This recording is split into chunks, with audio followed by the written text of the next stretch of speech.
Susubukan natin to guys, tong Honda CRF 150L.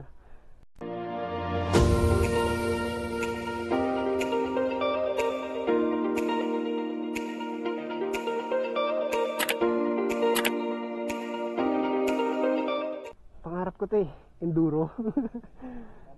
Paano masabi? Ano to, 1 down, 4 up. 5, 4 speed. 4. Ang enduro guys. Ano? Tip 2. Tip 2 tayo. Just do it! Ha? Ibuka natin. Lala.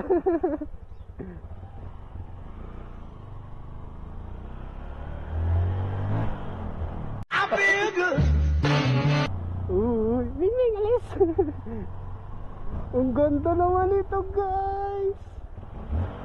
Grabe. NANI?! お前はもう死んでいる。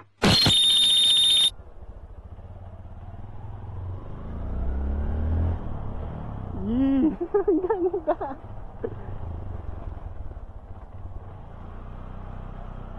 Ang ganda guys. Ang taas ng pakiramdam ko. Siyempre ang taas ng motor eh. Pang enduro, yung ano, pang motocross. Tingnan natin, ikutin natin mamaya guys kung ano yung tsura nito.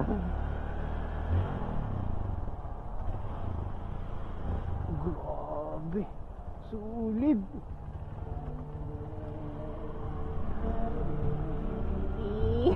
Tuwag-tuwa na naman ang bata.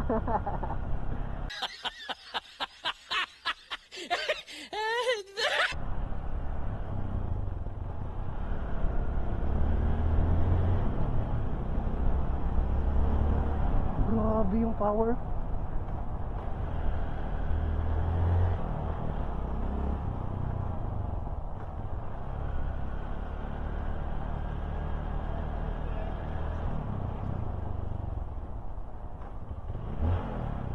Oo, pwede. Ang ganda. Ang taas ko tignan guys. Ang taas ng pakiramdam ko. Ang taas sa lupa. Tapos yung riding style or riding posture, ano siya, komportable.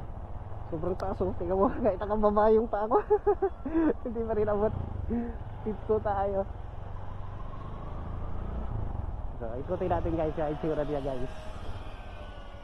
Paano ba neutral ito?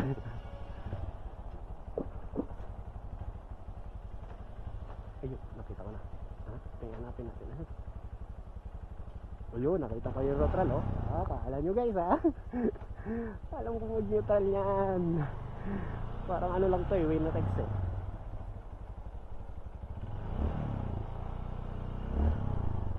Neutral natin. 1 minute 37 seconds later. Diba? Neutral yan. Ganda sir. Grabe yung taas. Ayan siya guys oh. 150X 150L CRF. Sir, salamat sir. Salamat. Thank you. Maraming salamat.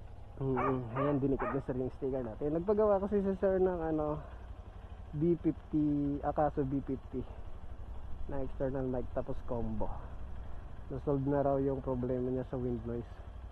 Ayan guys, gano'n siya kataas. Ground clearance. Ay, laki ng gulong oh. Ano gulong to? 21 inch pala to sa likod.